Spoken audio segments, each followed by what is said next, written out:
கடவுள் அருள் டிவி நேயர்களுக்கு அடியேன் உங்கள் சிவயோகி சிவசக்திமான் சுவாமிகள் வணக்கத்தை தெரிவித்துக் கொள்கிறேன். இந்த பதிவில் ஆனி மாத பலன்கள் தான் பார்க்க போகிறோம். 12 ராசிகளுக்கு உண்டான ஆனி மாத பலன்கள் பார்க்க அதில் முதல் பொது பலன் பார்க்க போகிறோம். பொது பலன் பார்க்கும்போது இந்த ஆனி மாதம் ஆரம்பிக்கும் பொழுது நவ கிரகங்களும் எந்த இடத்துல இருக்குது அப்படின்றத கணக்கிட்டு தான் அந்த பொது பலனும் சொல்லும். அந்த வகையில் பார்க்கும்போது இந்த ஆனி மாத கிரகநிலை பார்க்கும்போது மேஷத்தில் செவ்வாய் இருக்காரு, ரிஷபத்தில் குரு இருக்காரு, மிதுனத்தில் சூரியன் புதன் சுக்கிரன், கடகத்தில் யாரும் இல்லை, அதே மாதிரி கன்னியில கேது சந்திரன், கும்பத்தில் சனி. இதுதான் இந்த ஆனி மாதம். இந்த ஆனி மாதத்தில் ஒரு விசேஷம் என்னன்னு சொன்னீங்கன்னாக்கா, இந்த ஆனி மாதம் 12 தேதி ஆனி 12லேருந்து ஆனி 22 வரைக்கும் ஒரு 10 நாட்கள் நல்ல ஒரு யோகமான காலமாக இருக்க போகுது. ஏன்னு கேட்டிங்கன்னா, ஏற்கனவே இந்த ஆனி மாதத்தில் புதன் சூரியன் மிதுனத்தில் இருப்பார். அவர் கூட ஆனி 12ஆம் தேதி அன்று சுக்கிரன் மாறுறார்.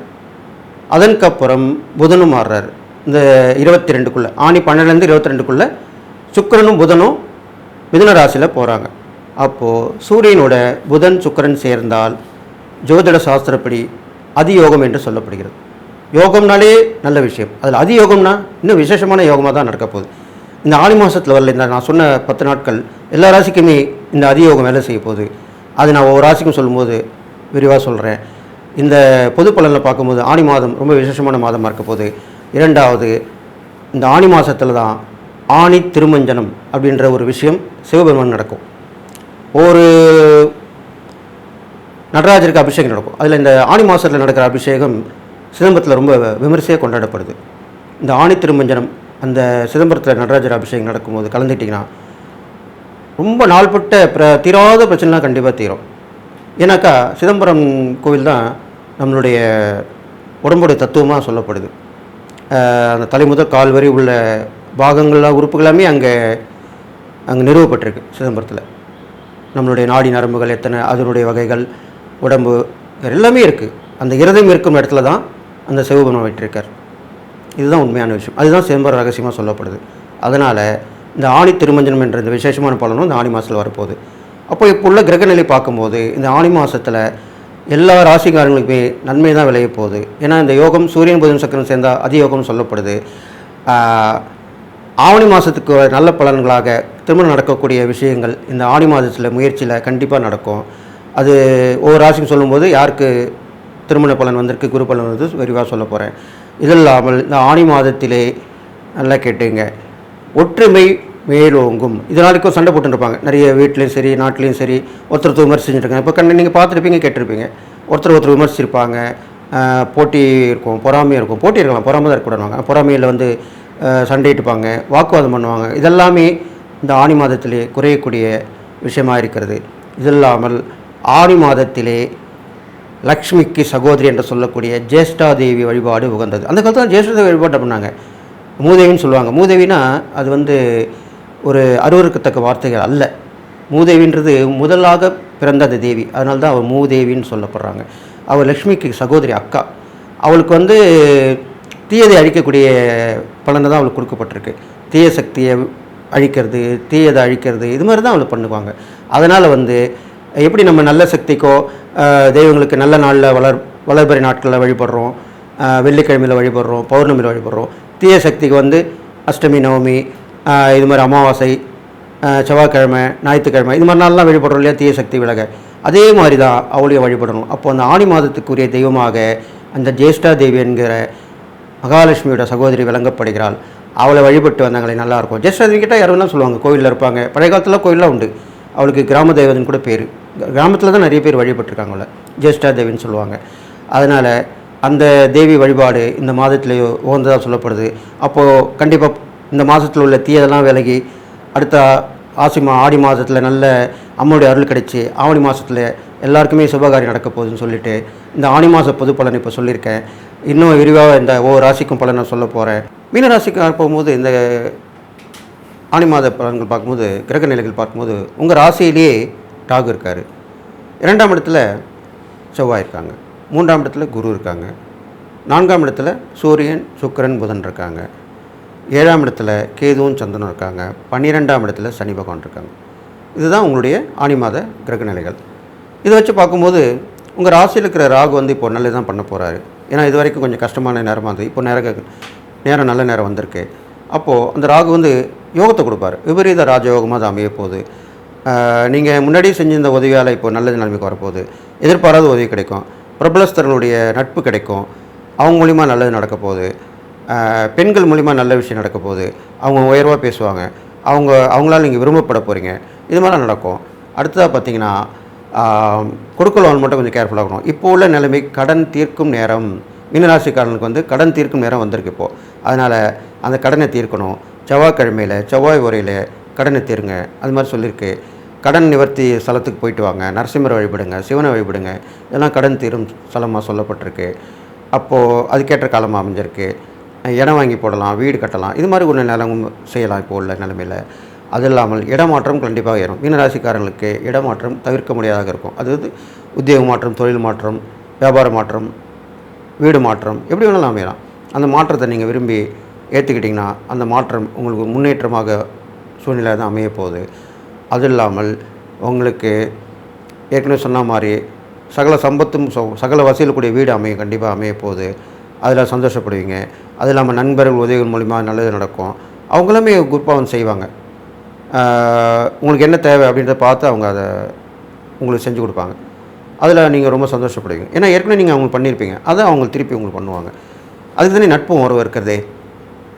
எந்த ஒரு விழாவில் போகும்போது கூட இப்படிக்கு நட்பும் உறவு தான் போடுவாங்க. ஃப்ரெண்ட்ஸ் அண்ட் ரிலேட்டிவ்ஸ்னு போடுவாங்க. அப்போது ஏன் இப்படி பண்ணுறாங்க? நம்ம ஏற்கனவே அவங்க உதவி பண்ணியிருப்போம். அவங்க திருப்பி அவங்களுக்கு பண்ணுவாங்க. நம்ம ஒரு இடத்துக்கு ஒரு விழாவுக்கு போய் அவங்களுக்கு அன்பளிப்பு கொடுத்தா திருப்பி அவங்க நம்மளுக்கு ஒரு விழாவுக்கு வந்து அன்பளிப்பு கொடுப்பாங்க. இதுதான் நடைமுறை. அதனால் அந்த மாதிரி உதவிகள் உங்களுக்கு கண்டிப்பாக கிடைக்கும். அதை பற்றி கவலைப்படாதீங்க. இது இல்லாமல் நீங்கள் மனைவியோட கொஞ்சம் சுமூகமாக இருக்கணும். ரொம்ப அவங்கள வாக்குவாதம் பண்ணக்கூடாது. அவங்கள உடல்நிலை சரியில்லைனா உடனே பார்க்கணும். அவங்க உங்களுக்கு பார்க்கணும், நீங்கள் அவங்களுக்கு பார்க்கணும். அந்த மாதிரி ஒரு காலகட்டமாக தான் இப்போ அமைஞ்சிருக்கு. அது பார்த்து நீங்கள் அதிக முதலீடு பண்ண வேணாம். அதிக முதலீடு ஷேர் மார்க்கெட்லாம் போக வேணாம். அதில் போனீங்கன்னா கொஞ்சம் நஷ்டங்கள் வர வாய்ப்பு இருக்கிறனால அதில் கொஞ்சம் உஷாராக இருக்கணும். அது இல்லாமல் ஆழமறிந்து காலை விட வேண்டும். அப்போது அதிகமான வருமானம் பெறணும்னு சொல்லிட்டு அதிகமாக போடக்கூடாது. கம்மியாக முதல் போட்டு கம்மியாக எடுக்கணும். இது மாதிரி பண்ணிட்டு வரலாம். குறைந்த வருவாயில் நீங்கள் உங்களை காலத்தை ஓட்டிகிட்டு வரணும் இப்போ உள்ள சூழ்நிலையில். அது வந்து பிற்காலத்தில் வரக்கூடிய காலங்கள் நல்லபடியாக அமைஞ்சு அப்போ நல்ல நிலைமைக்கு வர போகிறீங்க. இது மாதிரிலாம் நடக்கும். விரயங்கள் நஷ்டங்கள் ஏற்படுறதுக்கு வாய்ப்பு இருக்கனால தான் அப்படி சொல்லிட்டு வரேன். அது மாதிரி பண்ணிட்டு வரேன். நிறைய இடங்களுக்கு பிரயாணங்கள் போயிட்டு வருவீங்க இப்போ உள்ள காலகட்டங்களில். அது மூலிமா நல்ல பலன்கள் கிடைக்கும். நிறைய சர்வெண்ட்ஸ் இப்போது வேலைக்காரங்கன்னு வச்சாங்க. நீங்கள் ஒரு நிறுவனத்தில் இருந்தீங்கன்னா வேலைக்காரங்களுக்கு இப்போ நீங்கள் நிறைய அவங்களுக்கு தான தர்மம் பண்ணணும். வேலைக்காரங்க எப்படி தான தர்மம் பண்ணுறது? அவங்க தேவையறிஞ்சு உதவி பண்ணணும். சம்பளம் அது உயர்வு கொடுக்குறது அது விஷயம் வேறு. எக்ஸ்ட்ரா அவங்களுக்கு வந்து ஓவர் டைம் கொடுக்கலாம். இல்லைனா அவங்க குடும்பத்துக்கு எதாவது தேவையானதை கேட்கலாம். கேட்டால் சொல்லுவாங்க. அவங்க கேட்டதுன்னு சொல்லுவாங்க. அப்போ கேட்டு சொல்லும்போது அது வந்து நீங்கள் உதவி பண்ணிங்கன்னா கண்டிப்பாக அவங்க சந்தோஷப்படுவாங்க. அவங்க சந்தோஷப்படும் போது உங்களுக்கு கண்டிப்பாக நல்ல விஷயம் நடக்க போகுது. நீங்கள் இறை வழிபாடு பண்ணும்போது அந்த எல்லா வல்ல எம்பெருமான் முருகன் வழிபட்டு வரலாம். முருகன் ஸ்தலங்கள் வந்து பார்க்கும்போது நீர்நிலைகளுக்கு அருகில் உள்ள முருகர் கோயில் போயிட்டு வரது ரொம்ப விஷயமாக சொல்லப்படுது. அந்த கோயிலில் இருக்கிற குளத்துக்கு மீன்களுக்கு வந்து பொறி வாங்கி போடலாம். பொறி மட்டும் இல்லை, அந்த மீன்கள் என்ன சாப்பிடுமோ அதை வாங்கி போடலாம். அதெல்லாம் பண்ணிட்டு வந்திங்கன்னா மீன்களுக்கு உணவு கொடுக்கணும். அவ்வளோதான் விஷயம். அது பண்ணிட்டு வந்தால் நல்லது. நீர்நிலை வாழும் எல்லா ஜீவராசி கூட நீங்கள் உணவு கொடுக்கலாம், தப்பு கிடையாது. அது இப்போ இந்த ஜூவில் போனீங்கன்னா கூட இருக்கும், தனியாக அதுக்கெல்லாம் போட்டிருப்பாங்க. அதை நீங்கள் கேட்டு பண்ணால் ஒத்துப்பாங்க. அது மாதிரி போட்டு வரலாம். இது மாதிரிலாம் செய்யணும். அது இல்லாமல் நீங்கள் தான தர்மம்னு பார்க்கும்போது உங்களுக்கு நிறைய அதாவது மென்டலாக இருப்பாங்க பாருங்கள், பைத்தியமாக இருப்பாங்க. பைத்தியக்கார ஆஸ்பத்திரி போகலாம். இல்லைன்னா மென்டலாக உளறிகிட்டே இருப்பாங்க. பிச்சைக்காரங்களும் அப்படி இருப்பாங்க. அவங்களுக்கு பார்த்து உதவி பண்ணணும். அது நீங்கள் அவங்க கொடுக்குறதும் தெரியாது, வாங்குறதும் தெரியாது, அவங்க என்ன பண்ணவும் தெரியாது. அப்படிப்பட்டவங்களுக்கு தான் நீங்கள் அதை உதவி பண்ணணும், செய்யணும். அவங்களுக்கு முன்னேற்றத்துக்கு வழி வைக்கலாம். இல்லை ஒரு சிலர் நல்லபடியாக ஆகிறாங்கன்னு நினச்சாங்க, அவங்களுக்கு ட்ரீட்மெண்ட் கூட உதவி பண்ணலாம் உங்களுக்கு வசதி இருந்தால். இது மாதிரிலாம் பண்ணிட்டு வந்தீங்கன்னா மனநிலை கொண்டவர்களுக்கு பண்ணினா கண்டிப்பாக உங்களுக்கு நல்லது நடக்க போகுது. தான தர்மங்கள் பண்ணி சொல்லியிருக்கேன். இறை வழிபாடு பண்ணும்போது நீங்கள் ஏற்கனவே சொன்ன மாதிரி குளத்தில் இந்த தீபம் ஏற்றுறீங்களே, அது குளத்தில் கோவில் குளம் இருக்கும். அந்த குளத்தில் வந்து தீபம் ஏற்றி வழிபடலாம். அந்த காலத்தில் பண்ணிட்டு தாங்க இப்போ யாரும் பண்ணுறதில்ல. முக்கியமான விசேஷங்களை தான் அது மாதிரி தீபம் ஏற்றி குளத்தில் விடுவாங்க. நீங்கள் அந்த மாதிரி குளத்தில் ஏற்றி தீபம் வழிபாடு பண்ணலாம். ஒற்றைப்படை எண்ணிக்கையில் இருக்கலாம். அது மாதிரி பண்ணிட்டு 3, 5, 7 அப்படி பண்ணிட்டு வரலாம். 9, 11 இது மாதிரி விளக்கேற்றி வழிபட்டு பண்ணி வரணும். மீனராசிக்காரங்களுக்கு இது கண்டிப்பாக செய்யணும். நல்ல விஷயங்கள் சொல்லப்பட்டிருக்கு. பெரும்பாலும் கடற்கரை ஓரமாக போந்து தியானம் பண்ணுங்கள். உங்களுக்கு கடற்கரை தான் ரொம்ப நல்ல விஷயமா உங்கள் ராசிக்கு சொல்லப்பட்டிருக்கு. அங்கே உள்ள கோயிலுக்கு போங்க, அங்கே தியானம் பண்ணுங்கள், வழிபாடு பண்ணுங்கள், தானதம் பண்ணுங்கள். அங்கேயே கூட பண்ணலாம், தப்பு கிடையாது. இது மாதிரிலாம் பண்ணிட்டு வந்தீங்கன்னா மீனராசிக்காரங்களுக்கு இந்த ஆனி மாத ராசி பலன் வந்து நல்லதாக நடக்க போகுது. கெடுபலன் குறைஞ்சி நற்பலன் தான் அமையும். அது இல்லாமல் வந்து நீங்கள் ஒரு தொண்டு நிறுவனம் கூட ஆரம்பித்து அது மூலிமா நடத்தலாம். அது கண்டிப்பாக உங்கள் ராசிக்கு உரிய துறையாக அமைஞ்சிருக்கு. இல்லைனா அதில் செய்கிறவங்களுக்கு கூட போய் நீங்கள் கலந்துக்கிட்டு நீங்கள் பார்ட்டிசிபேட் பண்ணலாம். அவங்களோட சேர்ந்து நானும் உதவி பண்ணுறேன், என்னால் முடிஞ்சே செய்கிறேன்னு சொல்லலாம். உங்களால் முடியலாம் கூட 4 பேர்கிட்ட சொல்லி உதவி வாங்கி அவங்களுக்கு அந்த கொடுக்கலாம். சில தொண்டு நிறுவனம் சொல்லுவாங்க, இந்த மாதிரி நாங்கள் இப்போ முக்கியமான இந்த பாருங்கள் சுனாமி வந்தது, கொரோனா காலம் வந்தது, இது மாதிரி நேரத்திலாம் வந்து தனியார் தொண்டு நிறுவனங்களும் உதவி பண்ணாங்க. அரசாங்கத்திட்ட கேட்டு பர்மிஷன் வாங்கிட்டு பண்ணாங்க. அவங்களுக்கு யாராவது உதவி பண்ணால் கூட அவங்க வாங்கிப்பாங்க, அவங்களே விளம்பரம் பண்ணுவாங்க. ஏன்னா எல்லாேருக்கும் செய்யணும், 4 பேர் சேர்ந்து தானே பண்ண முடியும். அப்போது அந்த மாதிரி உள்ள தொண்டு நிறுவனங்களுக்கு சேர்ந்து உதவி பண்ணுங்கள். அது மூலிமா உங்களுக்கு நற்பலன் கண்டிப்பாக அமைய போகுது. இதெல்லாம் கண்டிப்பாக நல்லது நடக்கும்னு சொல்லியிருக்கேன். இறை வழிபாடு பண்ணிட்டு வாங்க. நல்ல ஒரு ஆஞ்சநேயர், உயர்ந்த ஆஞ்சநேயர், விஸ்வரூப ஆஞ்சநேயர் இருக்கார் இல்லையா, பெரிய ஆஞ்சநேயர் இருப்பாங்க, அந்த ஆஞ்சநேயர் வழிபாடு பண்ணுவாங்க.